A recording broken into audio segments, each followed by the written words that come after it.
So here's the thing. You don't actually have to pretend to be powerful. You are just trying to hold it all together, and it sucks.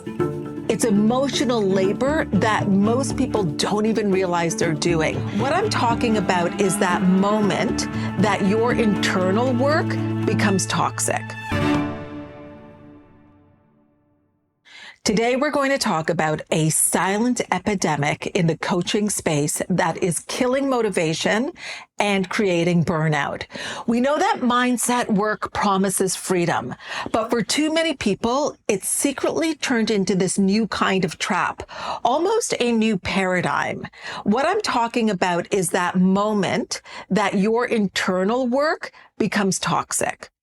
When your effort to be positive becomes your potential downfall.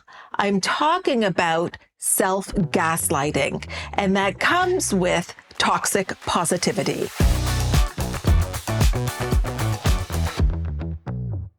If you have ever felt the pressure to just be positive when you're struggling, this episode is for you. You are going to feel so much better after this episode. And I don't mean that in a toxic positivity kind of way. I am exposing what happens when mindset work turns into internal pressure and emotional bypassing. This idea of self-gaslighting came up on one of my morning client calls recently. And when that happened, I was like, we need to talk about this. I knew it immediately because it's subtle, socially acceptable, and it quietly limits your capacity more than almost anything else. Okay, so let's get into it. And as always, I will not hold back. So what we're talking about here is toxic positivity. And you may have heard this term before. It isn't just smiling through hard things or telling yourself to stay positive. The more dangerous version is internal. It sounds like things like this. So let me know if you can relate to this. I shouldn't feel this way. I need to rise above this. I'm better than this. I should be over this by now. I just need a better mindset. On the outside, it may look like strength. It looks like resilience, composure, someone who truly has it together. But inside, it honestly does not feel good at all. It feels like you're trying to convince yourself you're okay when you're not. You can feel the gap between what's true and what you're telling yourself. And it's that work that requires effort. It's emotional labor that most people don't even realize they're doing. It's that internal pep talk that feels more like pressure. It's no longer your cheerleader. Like, it's not that cheerleader voice saying like, you've got this, you can do this. It's kind of mean. And it's a brave face that you put on, even in your own mind, as you then try to convince yourself that you're okay when you're not. And it can feel like this tightening in your chest because there's this physical response in your body. You're pushing down what's real so you can present as fine, all good, couldn't be better. Meanwhile, I don't know if you've felt this before. Is this resonating? You are just trying to hold it all together. And it comes with a cost, which is when you're managing your emotional performance instead of your emotional truth. You disconnect from yourself, and it sucks. You lose clarity. And I think the most important thing that happens that you really want to be aware of is that you lose access to intuition. And that's your superpower. You lose groundedness. And you start building an identity around who you think you should be instead of who you actually are. So people do not get stuck because they can't handle the feeling.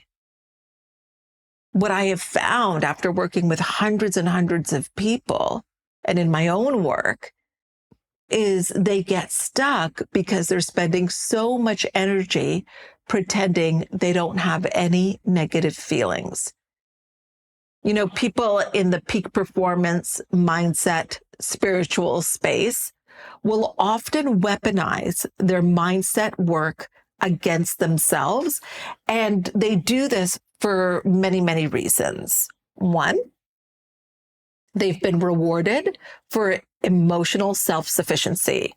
Being fine or strong earns approval. And holding it together is admirable. And they're actually told that. So being low maintenance feels safer. So anything that looks like a big feeling starts to feel like a liability. It feels unsafe. Two, they see emotional discomfort as inefficiency. If they can't move through something quickly, they assume something is wrong with them. It's like this personal default in their character, that they're slowing down, or they're not using their tools properly, or they should have it together like so-and-so. You start comparing yourself, and that's truly where the judgment begins. Three, you're confusing identity work with emotional perfection.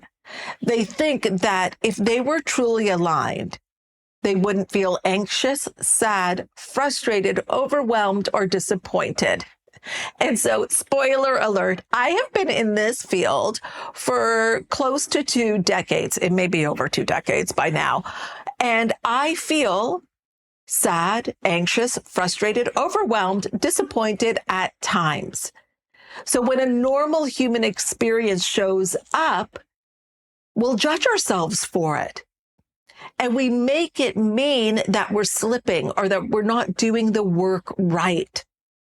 Or telling ourselves that we should be further along. Like for me, I've been in this for 2 decades. How dare I get sad anymore or feel anxious or overwhelmed? I should be above that. Maybe this is resonating for you. Maybe you found yourself saying that earlier on today. But here's my experience. Here's what I've come to know. Having feelings doesn't make you misaligned. Okay, having feelings is not the problem here. Judging yourself for having them creates misalignment. Judging creates shame. And then that shame collapses your capacity faster than anything else. People sometimes mix up shame and guilt. So let me offer you a distinction. Guilt is about what you do. Shame is about who you are. So when you tell yourself, I shouldn't feel this, I'm better than this, why am I still dealing with this? That's heavy with shame because there's something wrong with you. Instead of processing these feelings, you end up policing them, weaponizing them against yourself. And when you do this, what you are really saying is, my humanity is inconvenient, or my emotions are unacceptable, or that parts of you are not valid or useful.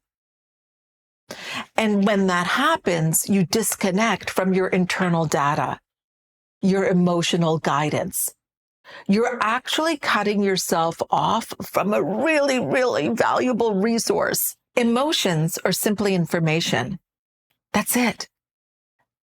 They're not anything more than what we make them out to be.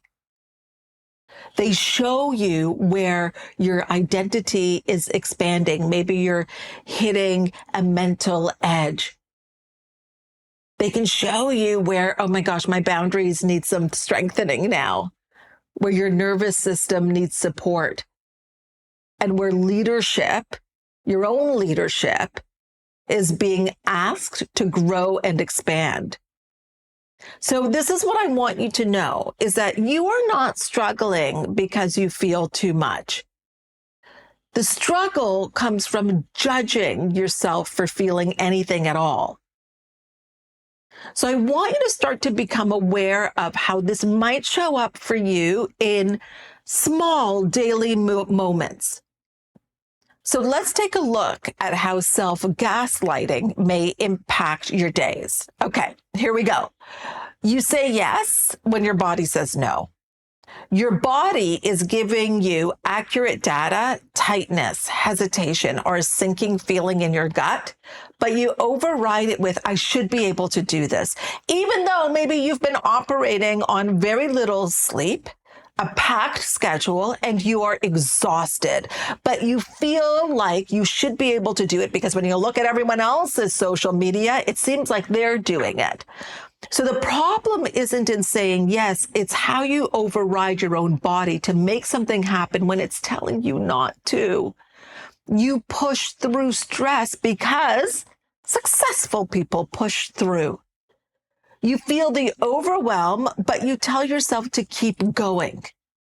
You equate survival mode as productivity. So now you're convincing yourself to continue fighting the good fight when what your mind, body, and spirit really need is rest or a reset. They need to restore. You need nourishment. And that's why I was saying at the beginning that toxic positivity can lead to burnout.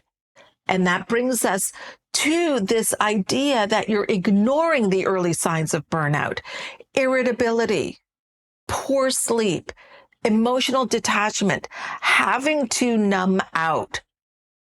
These are signals that you're burning the candle at both ends. So then judgment turns a signal into a spiral. Let me say that again. Judgment turns a signal, you're getting this signal, into a spiral, because then you start to judge the signal and now you're spiraling, which then affects your behavior. You may find yourself endlessly scrolling to completely numb out, emotionally eating, or doing things that leave you feeling even more depleted. Like maybe you're, having a few drinks. You dismiss your intuition. You feel something, and then you convince yourself that what you're feeling is wrong. Your mind enters the picture and tells you to ignore that little intuitive nudge. And I would say, you know what? When your mind enters the pictures, your past enters the picture as well. And then months later, you think, I knew it. Gosh. Should have trusted my gut, my intuition. You also may refuse support because you should know this by now. You may see that receiving support is weakness. You make needing help mean something about your worth, when in fact, support actually expands your capacity. Somewhere along the way, we got the idea that doing everything on our own was some sort of flex, right? That, wow, we've made it. Like we can do it all on our own. Meanwhile, we have no life. We're exhausted. We are stressed. But at least we can say we can do it all on our own. So here is the common thread in all of these moments. It is that your truth doesn't matter. And when your truth doesn't matter, well, then self-trust erodes. And without self-trust, identity expansion feels unsafe. And that's what I want you to know is the real cost. You can't expand. You're going to keep yourself in an invisible cage. So this is what I want everybody to know. Especially in this space of peak performance, mindset, spirituality. Real, authentic mindset work isn't about bypassing your humanity. It's accepting and consolidating it into the work. It is processing. It is building capacity for it. And here is the ironic thing. Oh, I love this. So the irony is that when you move through it, when you allow those feelings, like I said, I still get them, of disappointment, sadness, frustration, when you actually allow it and you allow yourself to feel them, guess what happens? You actually move through it so much faster. Trying to stay high vibe or thinking your way out of feelings or pretending that all those negative feelings are below you, all of these simply prolong the experience. So instead of working through them and finding relief, you find yourself drained. And that's because you're spending your energy on resisting instead of integrating, pretending everything is okay when it's not, and you are performative at best and destructive at worst. And then toxic positivity, this is what I want you to hear, is a way of undermining the depth of your own emotions and the capability you have in managing them. Look, let's face it, we are in this very human construct. And yes, we are spiritual beings having a human experience, and that human experience also deserves to be honored. And it can be honored through honesty. Simple honesty, like, I'm overwhelmed, or this hurts, or man, that sucks. You know, I remember being on a call with a client recently, and she was sharing something, and she was going into this toxic positivity space. And I could feel, we were on a phone call, and you know when you can feel and hear like someone is on the verge of tears? And I said to her, I said, let it out. Just let it out. Let the tears. If it's an ugly cry, do the ugly cry. Let it out. Like, don't try to suppress it, because it creates an immediate release. And then we were able to get to the heart of the issue when we created some space for it. And then we could get to the other side of it relatively quickly because her whole body relaxed. And I want that for you. You can let go. When you do this, your nervous system relaxes. Your breath slows down and deepens. And you find the clarity that you tried finding when you were pushing and forcing and self-gaslighting. You find it. It's right there. Emotions aren't meant to be endured. They're meant to be processed.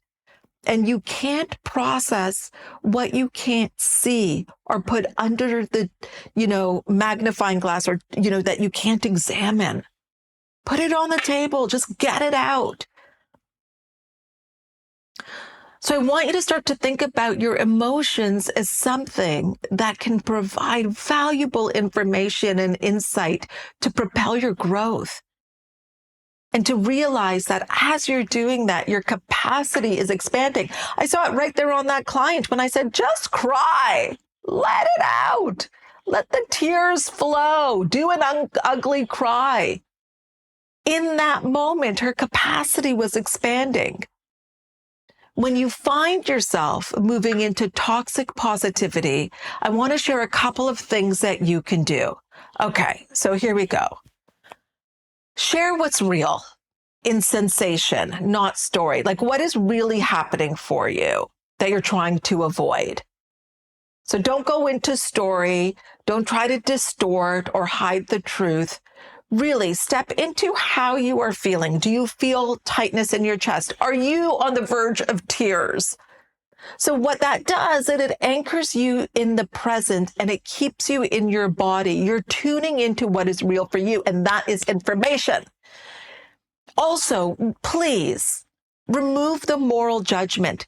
There is nothing wrong here. There is nothing to fix. There is nothing to outperform or out hustle in this moment. Remember, it's not the feeling that's the issue. It's the shame, the judgment that is attached to it. So we release it. We look at it. We just look at it. It's like unblocking a creek that needs to find its level. Okay? So the other thing that you can do is ask. What is this feeling trying to tell me? And let the emotions guide the way. They could be pointing towards boundaries, capacity, support, alignment, identity expansion. So really approach them with curiosity and not criticism. So here's what I want you to know. Toxic positivity isn't being too optimistic. It's when you deny or invalidate your very, very human emotions. It's like you're bypassing yourself. And when you bypass yourself, you're unable to process feelings. You hinder yourself, you stunt your growth, and you increase stress. And what's interesting is that you also are unable to handle anyone else's feelings too. You don't want to deal with yours and you don't want to deal with anyone else's. But the moment that you choose honesty, like genuine, gentle, authentic honesty, things shift. Your self-leadership, your authenticity grows. And you begin to love and respect that version of you, that version that's having a tough time. Your identity expands with your capacity to hold yourself to its truth. Because the paradox of growth is this: you rise faster when you allow yourself to be where you are. Okay, so you're going to move through emotions so much quicker when you stop fighting them. And then you're going to be able to scale. You will be able to grow in a really sustainable way when you include your humanity in the process. So here's the thing. You don't actually have to pretend to be powerful. You, my friend, you already are. Because power, it's not the absence of feelings. It's the capacity to experience them without abandoning yourself, even when things get tough. Actually, may I say, especially when things get tough, you have the power. Thank you for letting me have this conversation with you. I've got to tell you, the minute that this happened on that morning client coaching call, I knew we had to talk about it. And maybe as you're hearing this, you're like, oh, I also know somebody who's so hard on themselves. So think of someone that's really, really hard on themselves. Will you do me a favor? Because they should not have to suffer. Send this episode to them. And remember to do all the things. Download, subscribe. If you're watching this on YouTube, hit the subscribe button, review, and rate. And by the way, if you have any idea for an episode or a topic that you feel that I should dive into, send me a DM on Instagram. Thanks so much for listening, and I'll see you on the next one.